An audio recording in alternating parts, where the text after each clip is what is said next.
Sud Radio Berkov dans tous ses états. Le face-à-face.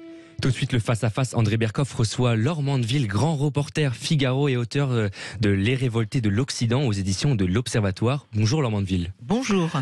Alors, Laure Mandeville, Les Révoltés d'Occident, d'ailleurs, c'est amusant, en contre-jour, en ombre chinoise, qui on voit Éric Zemmour avec ses lunettes, d'ailleurs, et puis on voit Donald Trump devant.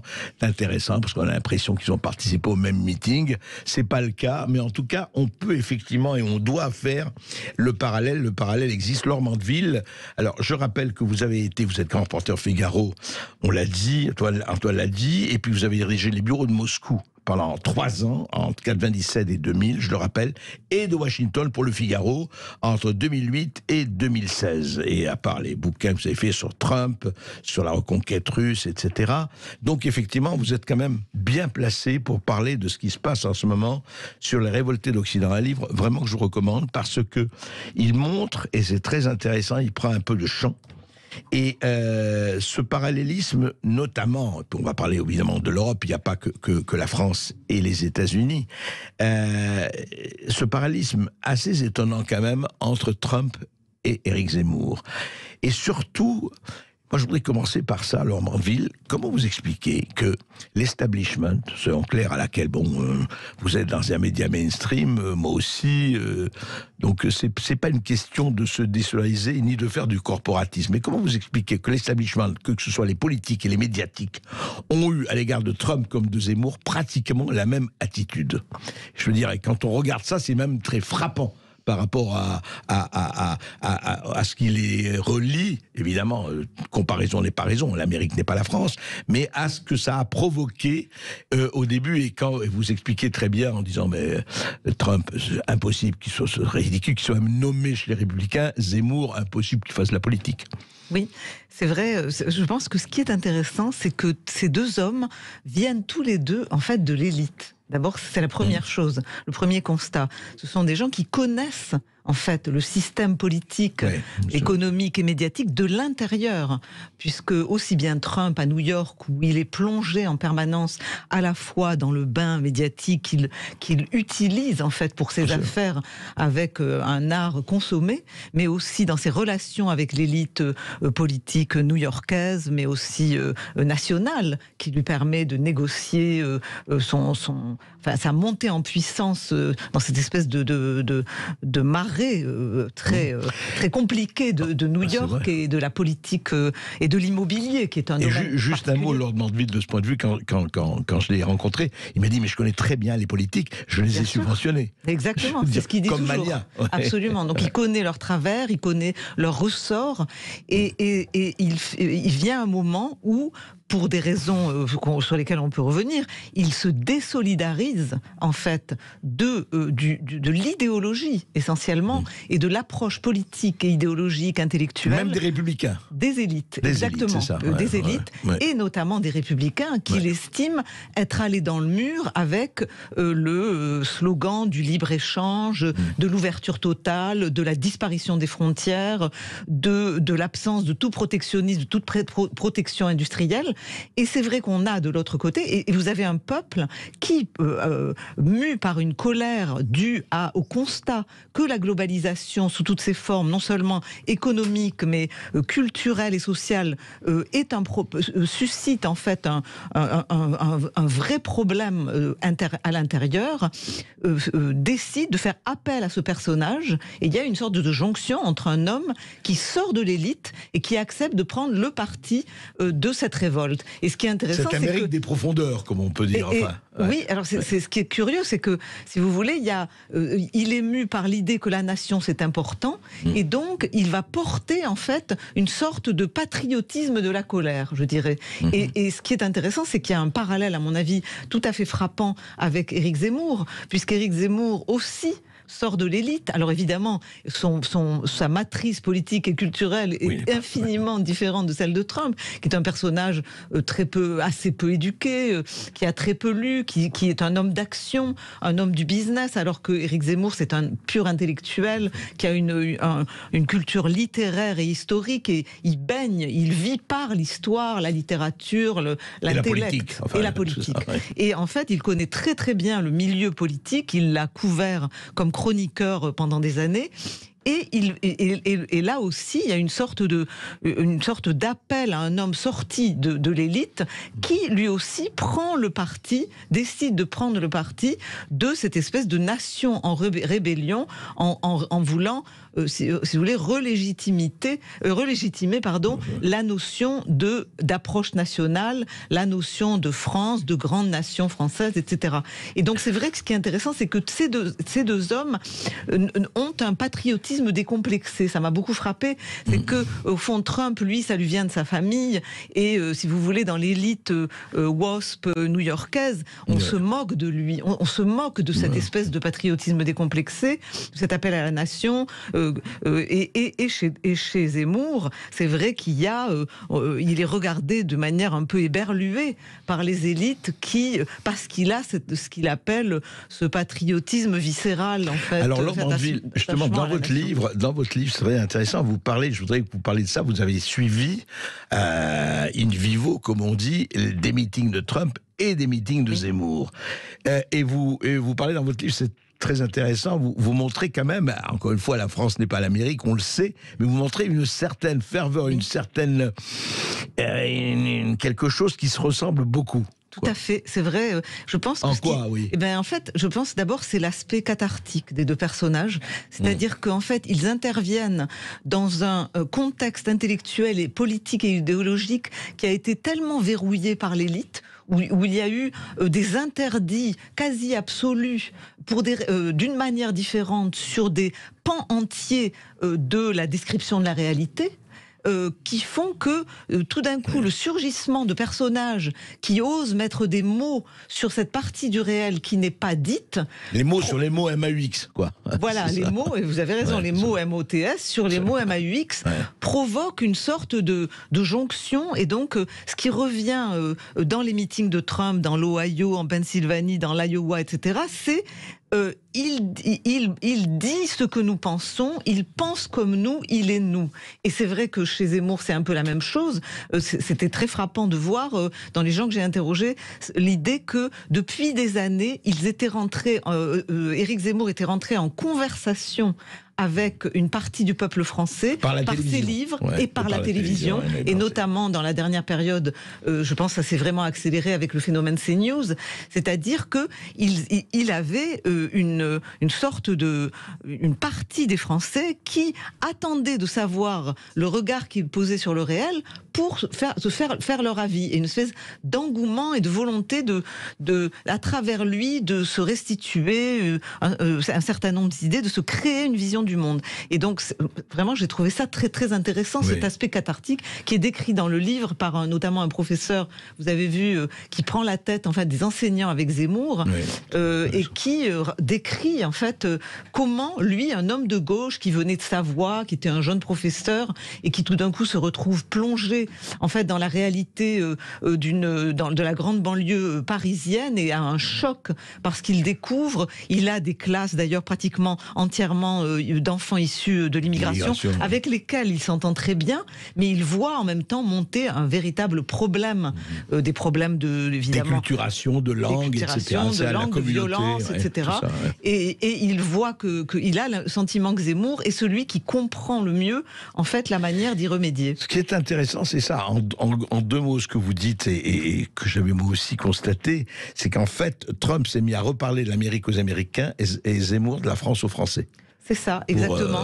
Et donc, c'est vrai qu'il y a finalement, à travers cette adhésion, un rejet du modèle qui prévalait depuis 1991. C'est ce que j'explique dans mon livre, c'est que moi, au fond, j'ai couvert, et je pense que la position un peu particulière et privilégiée que j'ai pour raconter tout ça, c'est que j'ai assisté à la fin du communisme, que j'ai couverte comme jeune reporter, et j'ai vu, si vous voulez, cette espèce de formidable moment d'euphorie, en fait, et de retrouvailles entre disons, tout le camp communiste qui se libère, et ce printemps des peuples, cet extraordinaire moment d'euphorie où il y a des retrouvailles avec l'Occident, et puis l'Occident, lui, qui est pris dans un vertige de succès, et qui, à partir de post-89, c'est la fin de l'histoire, l'idée qu'on va aller vers cette espèce de post-national, ce moment post-national de Fukuyama, ouverture des frontières, si vous voulez, et donc ce problème de l'immigration et de la globalisation économique qui va provoquer le paradis nous arrive tout de suite. On va en reparler, on va continuer à en parler avec Laure Mandeville après les informations, et restez avec nous parce qu'on va aller très loin. Le parfum Terre de France, 100% des bénéfices au service de notre pays, présente ici Sud Radio.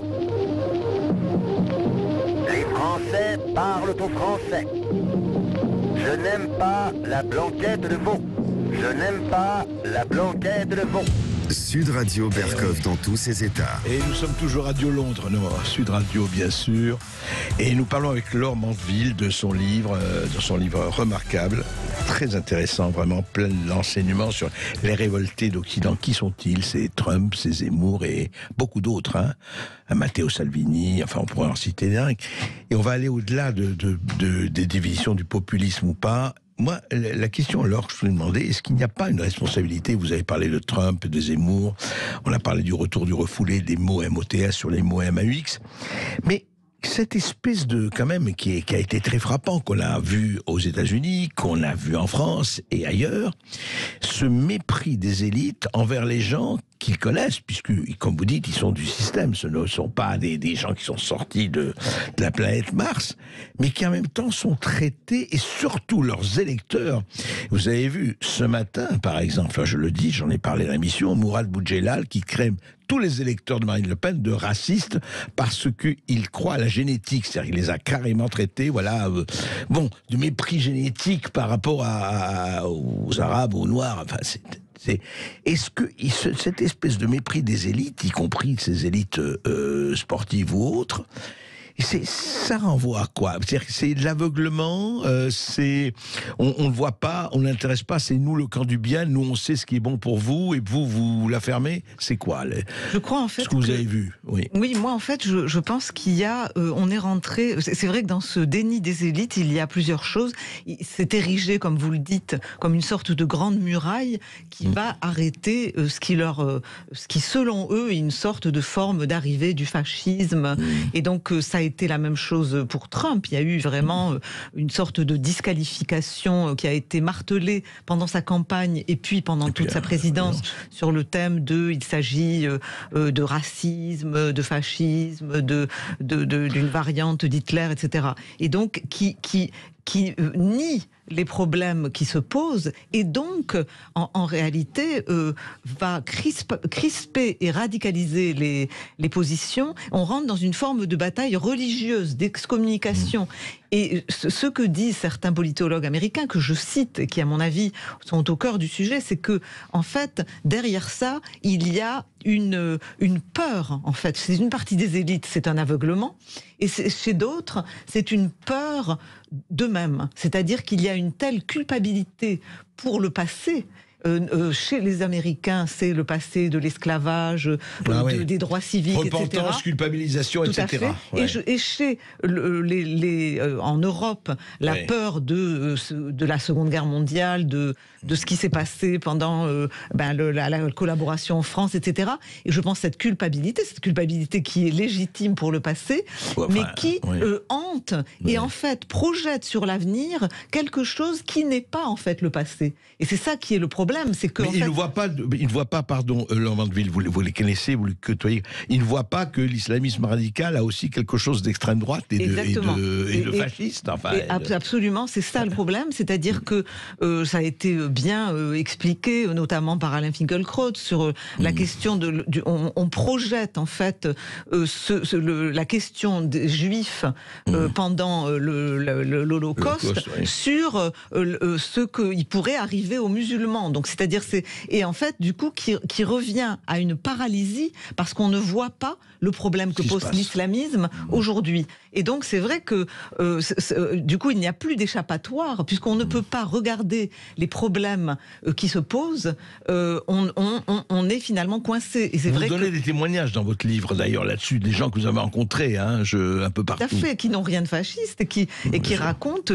les problèmes auxquels ils sont confrontés avec cette espèce d'islamisation qui gagne, par exemple, dans certains quartiers, même, par exemple, je rencontre un jeune supporter d'Éric Zemmour qui est à son meeting de Villepinte et qui explique qu'il est là, qui a 22 ans, je crois, qui s'appelle Nathan, et qui explique en fait qu'il est étudiant à Orsay, il vient d'un milieu assez populaire, son père était carrossier, je crois, sa mère infirmière, et il sort en fait de son école d'ingénieur et il est arrêté pendant le Ramadan par un groupe de jeunes du quartier il sort de la boulangerie où il est allé s'acheter un sandwich avec un de ses amis, et ils sont arrêtés, et ce groupe de jeunes lui demande comment ça se fait que pendant le Ramadan il s'achète des sandwichs, et donc il est absolument révolté, il dit qu'il n'est pas musulman, donc il n'a pas pratiqué le Ramadan. On lui dit mais si pendant le Ramadan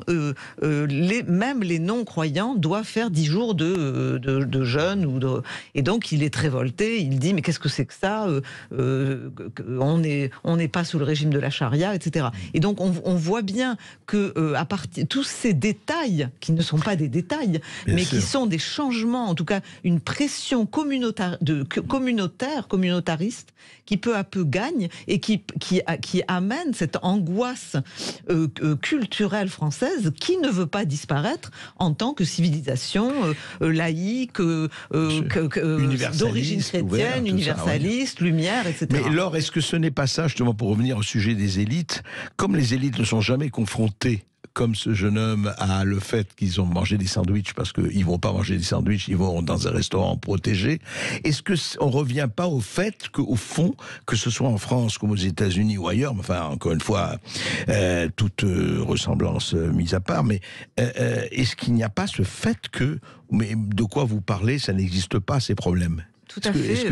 Oui, je crois qu'il y a ça, effectivement, c'est-à-dire qu'il y a un confort, et donc il est plus facile de faire, d'une certaine manière, de rester dans ce confort matériel, comme vous dites, parce qu'ils ne sont pas directement confrontés à ces problèmes, et aussi un confort, disons, moral, parce qu'ils ont l'impression d'être du côté de la vertu, du côté de la compassion, et du coup, ils occultent la compassion à l'égard d'une partie très importante de la population qui se retrouve elle aussi en insécurité, en désarroi, et qui attend en fait une réaction. Et ce que je voulais dire, c'est que le problème, c'est que ce qui se passe aujourd'hui aux États-Unis, quelque chose que nous devons méditer. C'est une des raisons pour lesquelles j'ai fait ce livre. C'est que ce qui s'est passé avec le phénomène Trump, c'est que la diabolisation et l'excommunication a priori de Trump, le fait qu'il ait été présenté comme illégitime et qu'il était comme un agent russe, une marionnette, tout ce qu'on voulait, dès le début, a fait qu'il y a eu une empoignade hystérique au sommet du pouvoir entre donc Trump et ses élites, et que peu à peu, ça s'est transformé en un choc entre deux Amériques, et qu'aujourd'hui, on voit deux Amériques qui sont séparées par un mur, qui se haïssent, qui ne veulent plus. Et ça perdure, ça. Et ça perdure, et ça c'est entré dans la société. Et je crois ce qu'on a vu le 6 janvier, à l'occasion, si vous voulez, de cette histoire autour du vote, Capitole, voilà, qu'on a vu, et de l'attaque au Capitole, ça montre en fait qu'il y a une forme de sécession mentale extrêmement dangereuse d'une partie des électeurs de Trump qui sont partis ailleurs, c'est-à-dire qu'ils ne veulent plus rien entendre de ce qui est dit par les élites, même quand elles disent la vérité. Mais ils pensent que c'est des mensonges, ils pensent qu'on cherche à Et de l'autre côté, vous avez un autre volcan qui est le volcan de la radicalisation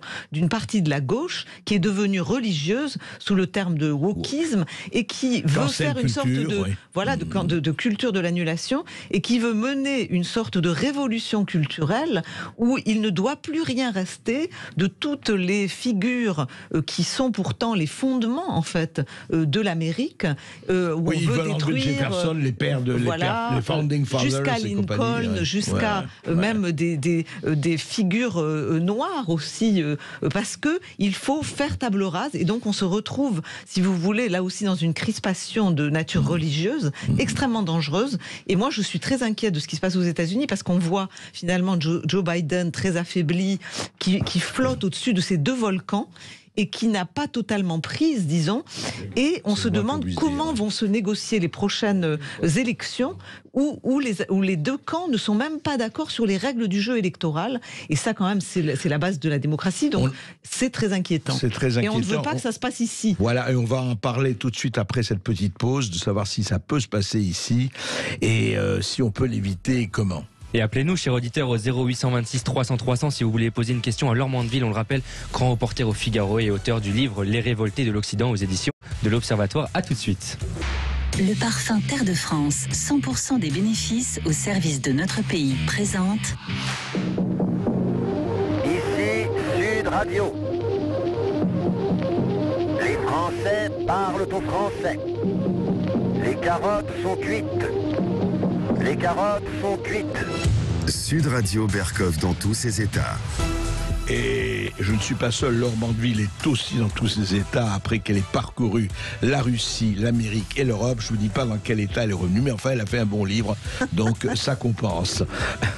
On va parler un peu, Laure Mandeville, on a parlé effectivement de Trump, de Zemmour, et qu'est-ce qui se passe alors dans l'espace européen, en général, dans lequel on fait partie, mais enfin, Europe de l'Est, Europe de l'Ouest, là aussi ça a beaucoup bougé, on l'a vu en Italie, on l'a vu avec ce qu'on appelle, à tort, à raison, les démocraties libérales, Hongrie, Pologne ou autres. Qu'est-ce qui se passe là aussi? Est-ce que ce sont des phénomènes un peu qui ressortent un peu de la même mouvance? Je pense absolument. Moi, ce qui me frappe, c'est qu'il s'agit véritablement d'une révolte transoccidentale.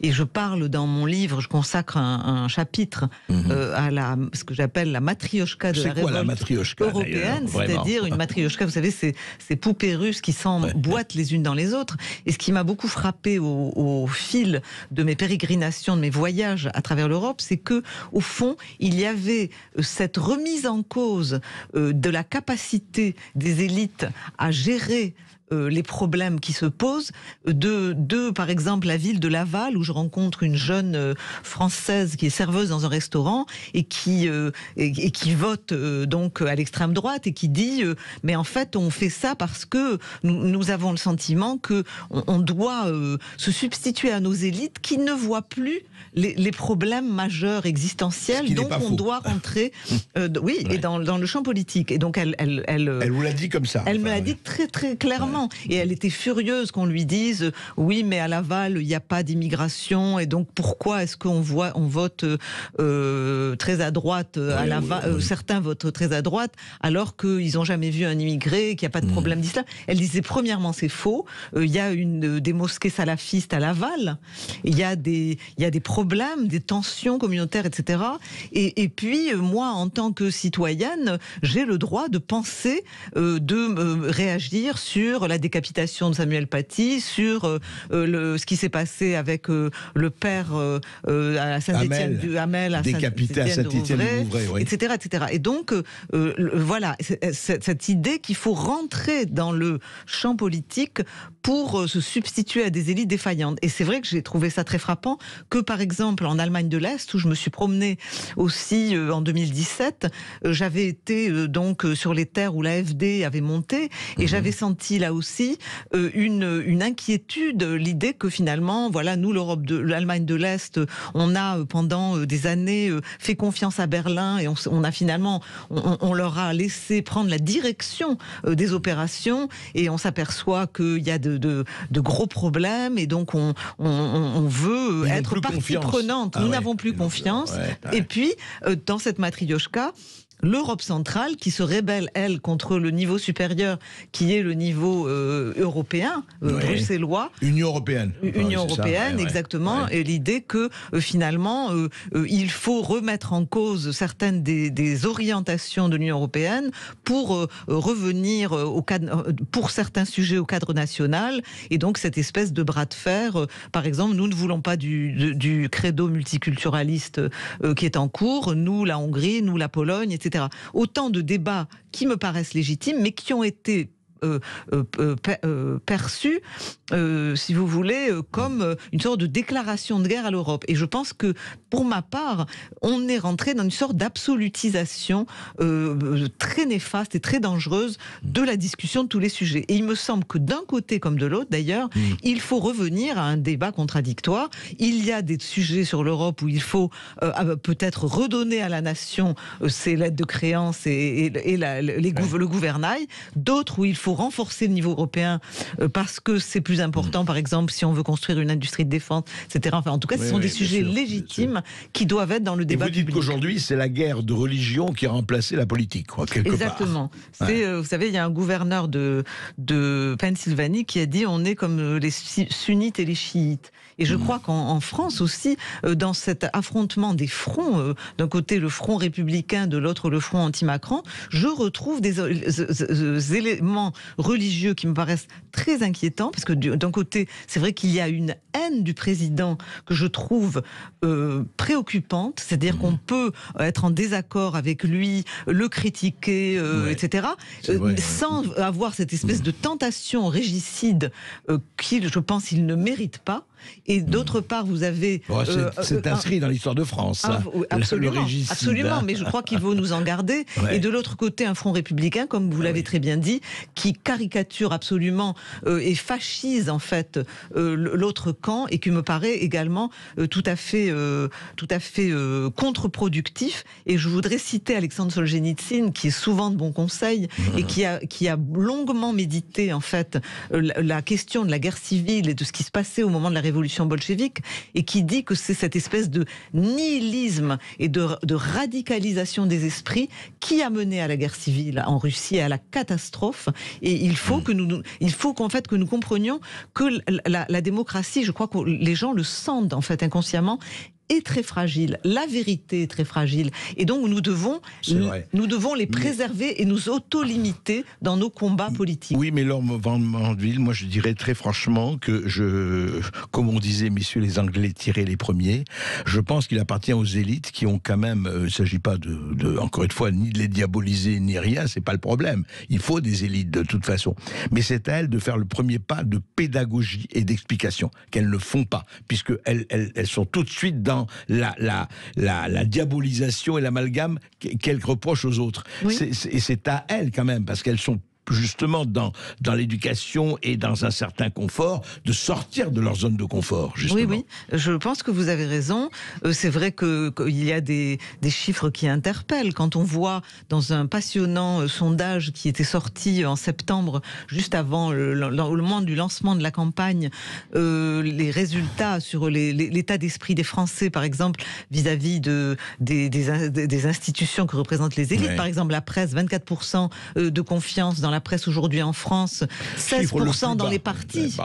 Et donc là, on voit bien l'effondrement de ce crédit. Et donc cela, je suis complètement d'accord avec vous, doit interpeller. Ce que je dis dans mon livre, notamment sur les élites américaines, c'est que notamment les élites libérales démocrates doivent être interpellées par ce qui s'est passé, parce que elles ont véritablement disqualifié l'Amérique conservatrice pendant 40 ans en estimant qu'elle était ringarde, qu'elle n'avait pas droit à la parole. Et c'est vrai que vous avez quand même la moitié des Américains, je crois que c'est le grand politologue Harvey Mansfield qui me disait dans une réponse, il disait, après tout, il y a au moins 50% des Américains qui ne sont pas d'accord.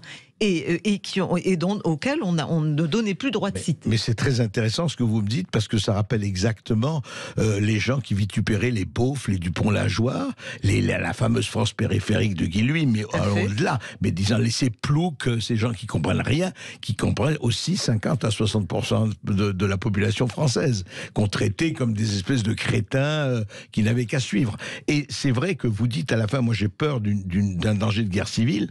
Oui. Vous dites qu'il est là, quoi, quelque part. Tout à fait. Alors c'est vrai que c'est intéressant cette idée de la guerre civile. Moi, je pense qu'on est rentré dans une période révolutionnaire, et donc où justement tous les cadres, nos institutions sont fragilisées, et c'est très inquiétant parce que vous voyez par exemple, nous le voyons bien, André Verkoff, sur la question par exemple des médias. C'est vrai que d'un côté, il faut questionner la manière dont les médias ont travaillé, et je pense que ce livre aussi veut contribuer à le faire, mais c'est vrai qu'en même temps il serait très dangereux en fait de cette espèce de jeter le bébé avec l'eau du bain, parce que alors si la possibilité de dire, enfin si la vérité n'existe plus, si on rentre dans un relativisme absolu où n'importe qui peut s'improviser, si vous voulez, expert d'un sujet, on l'a vu avec l'affaire russe, on va en parler, j'espère, mais si vous voulez, où tout d'un coup, parce que vous êtes aligné sur un personnage comme Éric Zemmour, tout ce que les journalistes qui sont sur le terrain vont dire sur la Russie vous paraît faux, il y a un problème. C'est-à-dire on entre dans une ère idéologique, et c'est ça qui nous amène vers finalement la destruction de la vérité. Et s'il y a destruction de la vérité, comme l'a dit récemment un philosophe ukrainien, on perd tout. Parce que s'il n'y a plus de justice... C'est vrai, mais la vérité doit être des deux côtés, et je crois que honnêtement, nous avons fait aussi notre examen de conscience sur la manière dont un certain nombre de médias ont traité la vérité. Absolument. Que ce soit sur l'Ukraine, ou en Amérique, ou sur Trump, ou sur Zemmour. Mais on va en reparler avec nos auditeurs, et on va évidemment parler de la Russie. Voilà, vous nous appelez au 0826 300 300 auditeurs si vous voulez réagir sur les différents sujets évoqués aujourd'hui, ou si vous avez une question à poser à notre invité du jour, Laure Mandeville, grand reporter au Figaro. Sud Radio Berkoff dans tous ses états. Vous êtes bien dans Berkoff dans tous ses états, et on a Chantal qui a composé le 0826 300 300. Chantal qui nous vient de Bastia en Corse. Chantal, bonjour, vous avez une question à poser à Laure Mandeville. Bonjour Chantal. Oui, bonjour. Bonjour André Berkoff, et bonjour à votre invité Laure Mandeville. Bonjour. Merci déjà André Berkoff de toujours nous ravir d'invités extraordinaires. Alors, moi je voudrais surtout demander à Madame Mandeville, par rapport même aux élections présidentielles de la France, est-ce qu'on ne se trompe pas de débat? On nous parle tout le temps de l'islam, l'islam radical bien sûr est un souci, mais en parlant de ça, on oublie le vrai choc, je dirais, le vrai bloc entre Macron et Marine Le Pen, qui pour moi est tout simplement deux visions de société, qui un mondialiste d'Emmanuel Macron et de Marine Le Pen, qui est le souverainisme. Et je pense que à force de nous parler le voile, pas le voile, qui doit être abordé, hein, c'est pas le souci, on oublie l'essentiel, qui est justement cette révolte de l'Occident, et qu'on a vu aux États-Unis avec Trump, et même avec Poutine, qui est aussi quelqu'un de souverainiste, et qui veut défendre ses frontières et la Russie. Est-ce que le vrai débat ne serait pas justement la vision de Macron, qui est un mondialisme effréné, avec un retour au souverainisme, que les nations reprennent un peu de leur pouvoir qu'on leur a enlevé, que ce soit au niveau de l'Europe, que ce soit au niveau mondial. Oui, très bien. Alors, oui, vous dire, voilà, ce que dit Jean, mondialisme et souverainisme, tel n'est pas vraiment la question? Oui, écoutez, en fait, je crois que tout le début de la conversation, et si vous lisez mon livre, vous verrez que je parle beaucoup, en fait, de cette question de la nation, qui me paraît absolument centrale dans cette question de cette révolte. Mais là où je voudrais là où je voudrais souligner qu'à mon avis vous vous trompez, c'est que je ne vois pas du tout Poutine comme un souverainiste. Poutine aujourd'hui montre par ce qui se passe et qui est un fait absolument majeur en fait, sur lequel nous devons tous réfléchir, c'est le fait que ce qui se passe avec la Russie et cette guerre qui a fait irruption en Europe et notamment dans notre campagne, c'est que c'est un impérialisme, c'est un national-impérialisme extrêmement dangereux, qui est à la fois une guerre déclarée à l'Occident en tant que civilisation, c'est-à-dire que la Russie, en fait, qui s'est toujours pensée comme une sorte de puissance messianique se battant contre le monde. C'était déjà le cas au XIXe siècle, c'était le cas pendant la période bolchevique où elle se battait contre le capitalisme et elle voulait conquérir par la révolution le monde entier. Et aujourd'hui, si vous écoutez, vous lisez tous les idéologues en fait de Poutine, mais aussi ses propres discours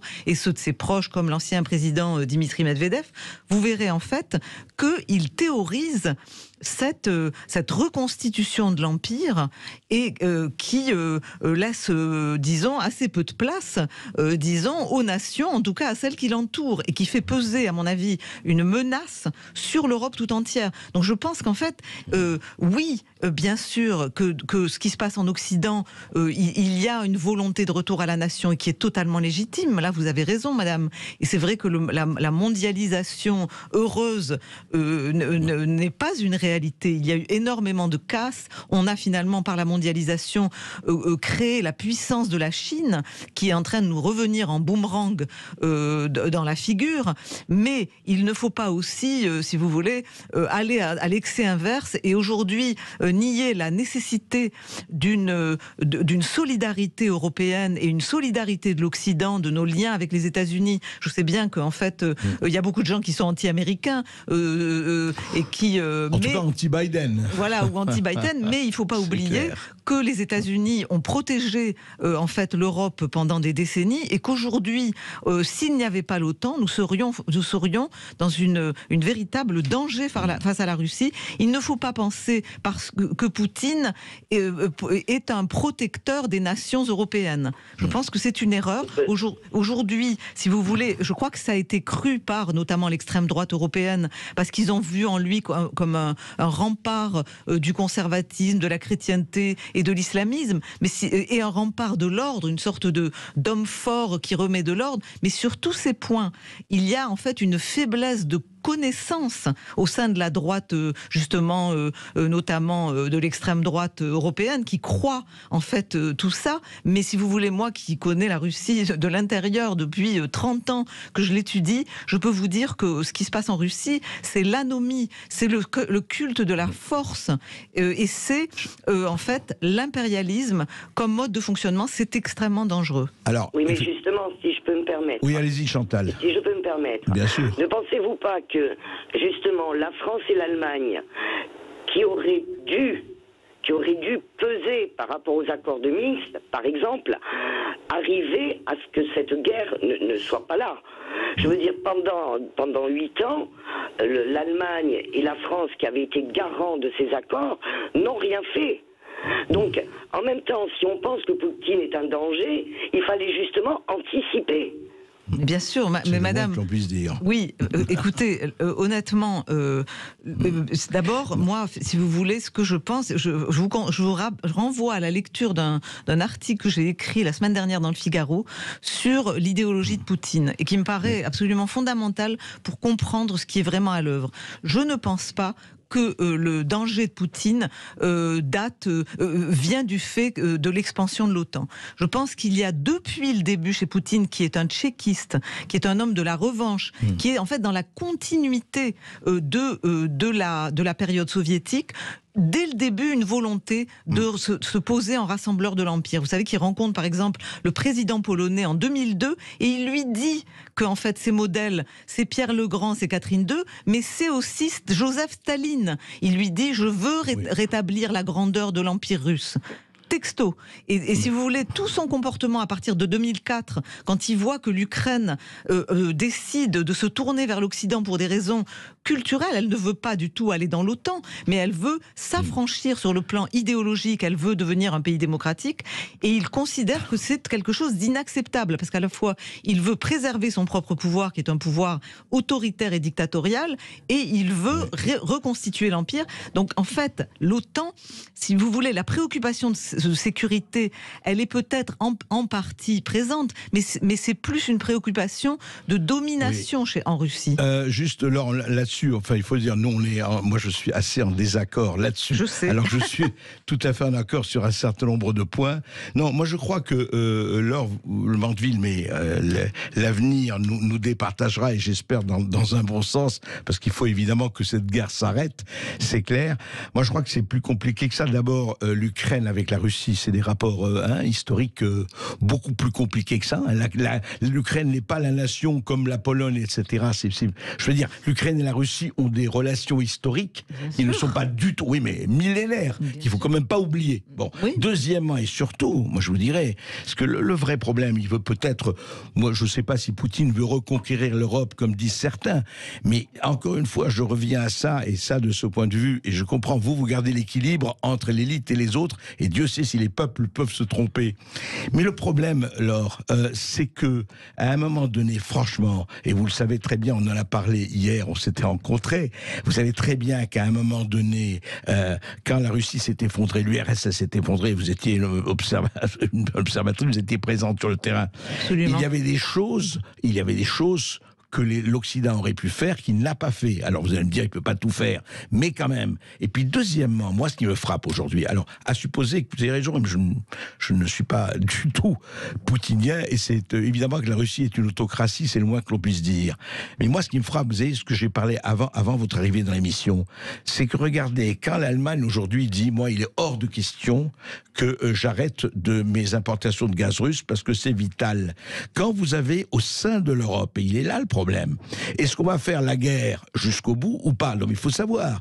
Or actuellement, l'Europe se présente totalement divisée dans cette histoire. Et économiquement, et c'est pas à vous que j'apprendrai que économiquement c'est fondamental. Il y a la guerre économique qui est aussi importante que, hélas, la guerre physique. Il faut que la guerre physique s'arrête.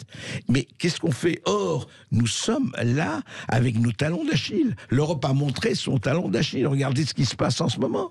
Ils sont incapables, l'Europe, je parle de l'Europe occidentale, mais même l'Europe, de se mettre ensemble, de dire, bon, écoutez, face à la Russie, maintenant, stop. Il y a plein de sujets dans votre question. Donc, sur l'Ukraine, il faut comprendre en fait qu'on est à la fois face à... La Russie est toujours dans les décombres du totalitarisme communiste. Si on ne comprend pas ça, on ne comprend pas ce qui se passe. Ils vivent toujours ça. Ils sont dans les décombres et ils n'arrivent pas à en sortir. Un de mes amis dit, nous avons été à nouveau avalés par un pouvoir tchéquiste et nous n'arrivons pas à sortir de son ventre. Et donc, si vous voulez, et ce qui se passe en Ukraine, c'est à la fois les conséquences des restes de ce totalitarisme, par le mensonge, la violence qui est utilisée, la volonté d'éradiquer l'Ukraine, et c'est aussi une décolonisation. Parce que vous avez raison que l'Ukraine et la Russie, c'est une très vieille histoire. Mais la nation ukrainienne se ferait un passage depuis des siècles. Penser que la nation ukrainienne n'existe pas, c'est faux.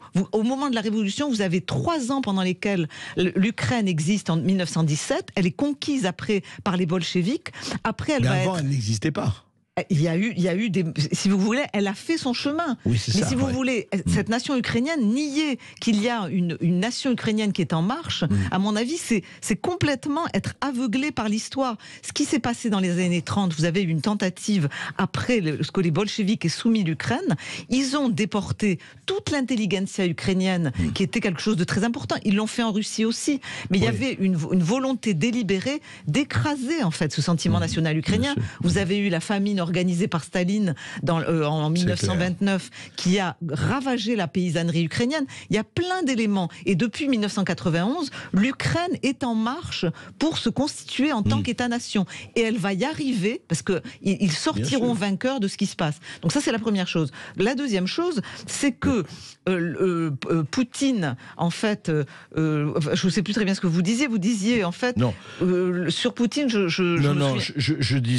disais simplement simplement que effectivement, de ce point de vue-là, Poutine avait été, si vous voulez, enfin Poutine, le pouvoir poutinien, effectivement, je veux dire, les Occidentaux n'ont pas joué le rôle qu'ils auraient dû jouer, et je pense auprès de la Russie après l'effondrement de l'URSS. Alors, c'est ça. Alors, effectivement, en 1991, quand l'URSS s'effondre, c'est vrai qu'il y a en Russie un énorme désir d'Occident que j'ai vécu. Et c'est vrai que nous étions tous dans une forme d'euphorie.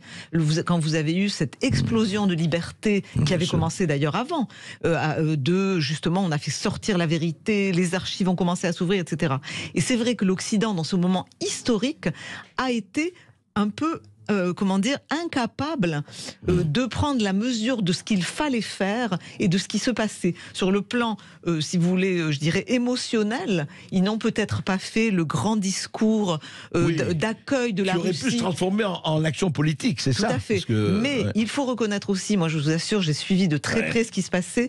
On était dans un moment tellement gigantesque que on ne savait pas quoi faire, on n'était pas préparé. Contrairement à ce que pense Poutine, il n'y a pas eu de démontage par l'Occident de l'URSS. Ils ont été pris de court. Ils ne savaient pas quoi faire. Et ils ne savaient pas quelles recettes utiliser. Ils ont utilisé des recettes. Ils ont envoyé les boys de Chicago qui se sont complètement trompés sur les recettes économiques. Il y a eu des gens qui étaient mus à l'Occident en Occident par l'appât du gars. Bien sûr, tout cela est extrêmement compliqué. Mais ce qu'il faut comprendre aussi, c'est que l'Occident, il y a eu pratiquement tout de suite le monstre totalitaire a recommencé à se reconstituer. Dès 93, vous voyez déjà, par exemple, le KGB qui ferme les archives.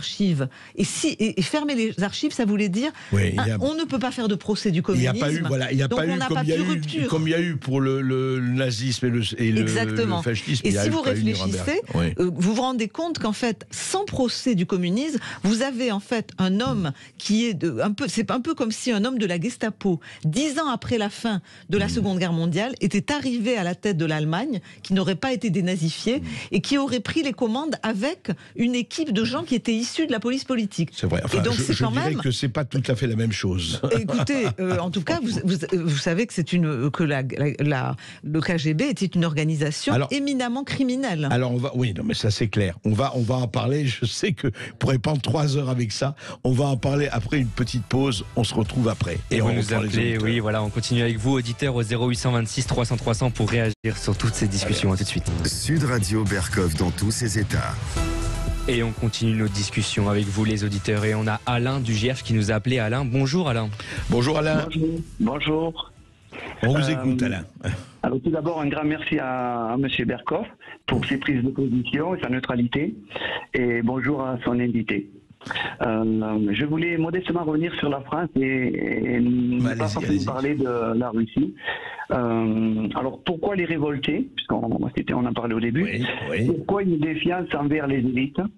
Ce qui s'est passé avec ce gouvernement est surprenant. En fait, presque tout ce qu'il annonçait devait être interprété par le contraire, car c'est en effet le contraire qui se présentait peu de temps après. Le Covid a été un déclencheur entre ceux qui ont adhéré d'emblée au discours officiel malgré les revirements, et ceux qui ont douté et qui ont été catalogués complotistes. Pour reprendre les propos de votre invité, qui indique que la haine de Macron est toxique. Alors je partage son avis. Mais qui est responsable de cette haine? Je suis à gauche, mais je suis sûr que M. Chirac aurait eu une attitude bien plus diplomate et moins arrogante que M. Macron. Pour la campagne, pour les présidentielles, il reste 2 candidats. Et j'ai deux images qui me marquent. Je ne sais pas si tu as raison, j'espère pas. Oui, dites. Allez-y, Alain. Alors, il y a une petite vidéo qui est passée sur Internet avec une jeune femme en pleurs, qui s'adressait à M. Macron et qui lui disait, c'est d'ailleurs un tort qu'elle a eu de s'adresser à lui en pleurs, elle lui demandait rendez-nous nos emplois, nous sommes à la rue. Oui, c'est une soignante qui n'était pas vaccinée, effectivement. Voilà. Et lui a répondu, ce n'est pas à l'ordre du jour. En même temps, sur les infos de Sud Radio, l'autre jour, j'ai entendu, il y a 3 jours, sur un meeting de Marine Le Pen, qui indiquait, elle faisait un appel aux abstentionnistes, aux mélenchonistes, et en même temps, elle a dit, si je suis élu, je réintègre tous les soignants et je leur verse des salaires qui ont perdu. De fait, elle ne cherchait pas à avoir un électorat plus large parce que c'est des gens qui étaient acquis puisque ils ont beaucoup souffert. Et alors, moi, là, je voulais soulever où est le rassemblement du peuple. De quel côté est-il, si vous voulez, vous voyez ces deux images sont frappantes. Voilà. Donc, ça indique un peu quel choix il faut faire. On diabolise beaucoup Marine Le Pen. Oui. Et je trouve qu'un peu trop, on la diabolise. Voilà. Pour moi, ça, pour moi. Oui. Alors, effectivement, par rapport à, pour revenir au sujet, effectivement, élite, peuple, etc., les attitudes. Le témoignage d'Alain vous fait ressentir quoi? Enfin, qu'est-ce que vous en pensez? Oui, en fait, ce que je lis, c'est un peu ce que j'ai vu aussi pendant mes reportages en France, aux Pays-Bas, en Autriche. En Pologne et aux États-Unis. C'est un peu les mêmes réactions partout. Tout à fait. C'est très intéressant. Oui, cette espèce de colère contre les élites et qui me ramène toujours à cette formule de Pierre Manant qui avait depuis longtemps en fait décrit, je crois depuis son livre de 2006 en fait, où il avait, où il disait qu'au fond nous étions coincés aujourd'hui entre le mépris des élites et la colère des peuples. Et qu'on n'arrivait pas à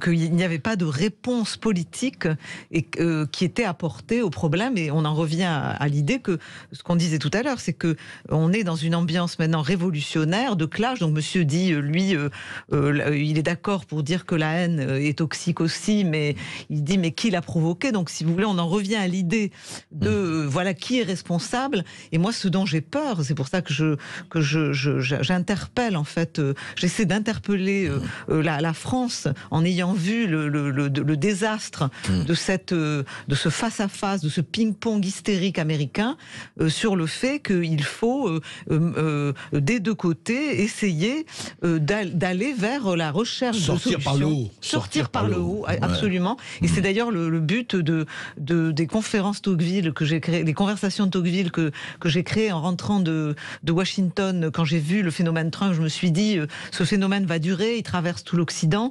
Il faut un lieu où on réfléchisse sur la crise de la démocratie, et on a créé avec la famille Tocqueville, cette conférence où on essaie de mettre sur la table, en sortant par le haut justement, d'organiser un dialogue sur ces questions qui soit à peu près apaisé.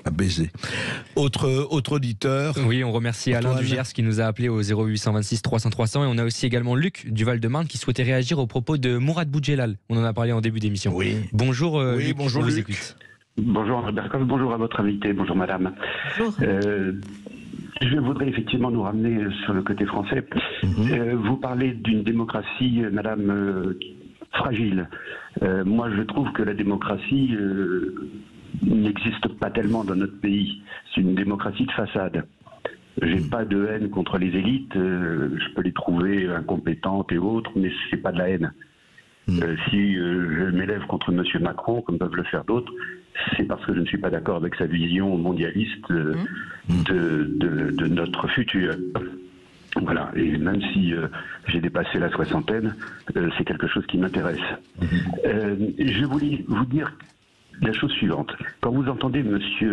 Mourad Boudjelal dire, comme j'allais dire un hystérique, mais bon, en plein meeting pour la deuxième tour de présidentielle, que 50%, grosso modo, des électeurs qui vont voter contre M. Macron sont des racistes, que les élus sont des racistes, des fascistes et autres, je n'y vois ni plus ni moins qu'un appel au meurtre. Compte tenu du nombre de déficients, je dirais... d'esprit faible, disons d'esprit faible. D'esprit faible, voilà. Merci André Berkoff.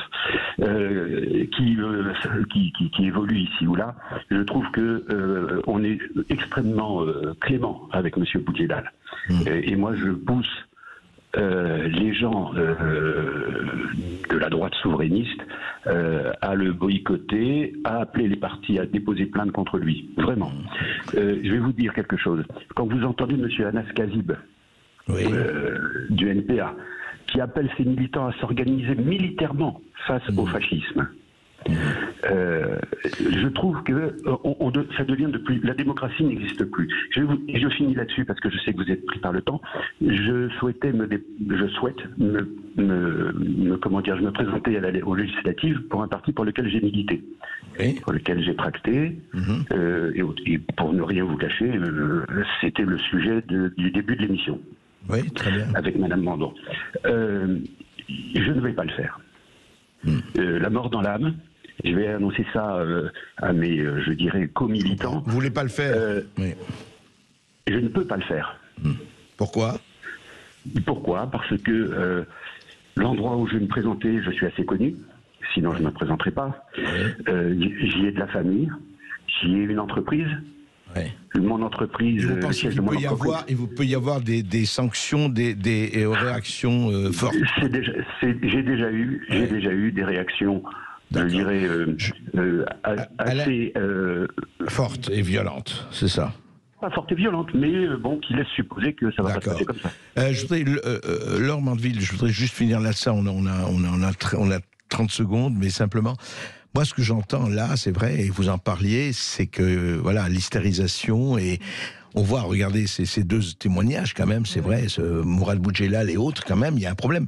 Il y a quand même un danger de guerre civile. Oui, absolument. Et c'est ce qui est le paradoxe, c'est que finalement, sur la guerre civile, on a le sentiment, par exemple, que beaucoup de gens, par exemple, pendant si vous voulez, quand moi je demandais aux gens, pouvez-vous voter pour Zemmour, etc. Vous avez cette idée qu'il y a deux dangers. D'un côté, c'est le danger de la disparition de la France telle que nous la connaissons, et donc cette espèce d'angoisse existentielle, stratégique et de long terme. Et de l'autre côté, ceux qui disaient oui, mais nous on veut pas la guerre civile, et que les Français finalement étaient traversés par deux peurs qui s'affrontaient. Mais là, en réalité, ce que vous êtes en train de dire, c'est que on est déjà proche de la guerre civile. J'entends ce que dit Monsieur. Je n'ai pas compris de quel parti il parlait d'ailleurs, mais je dirais qu'il y a une grave danger, mais moi je ne dirais pas que la démocratie n'existe pas, parce que si que les institutions soient profondément, atteintes, discréditées, etc. Mais moi j'ai trop couvert des pays où la démocratie n'existe pas, c'est vrai. Comme la Russie aujourd'hui par exemple, pour voir que nous avons encore les moyens de régénérer et de sauver notre démocratie. Merci Laure Mandeville, et je rappelle. Voilà, on le rappelle pour nos auditeurs. Voilà, vous êtes grand reporter au Figaro et vous avez écrit le livre Les Révoltés de l'Occident aux éditions de l'Observatoire. Merci d'avoir été avec nous sur Sud Radio. Vous retrouvez André Berkoff demain, et tout de suite c'est Brigitte là, et aujourd'hui on aborde le thème de la jalousie avec son invité Joseph Agostini. Merci. Sud Radio Berkoff dans tous ses états, midi 14h. André Berkoff. Avec le parfum Terre de France, 100% des bénéfices au service de notre pays.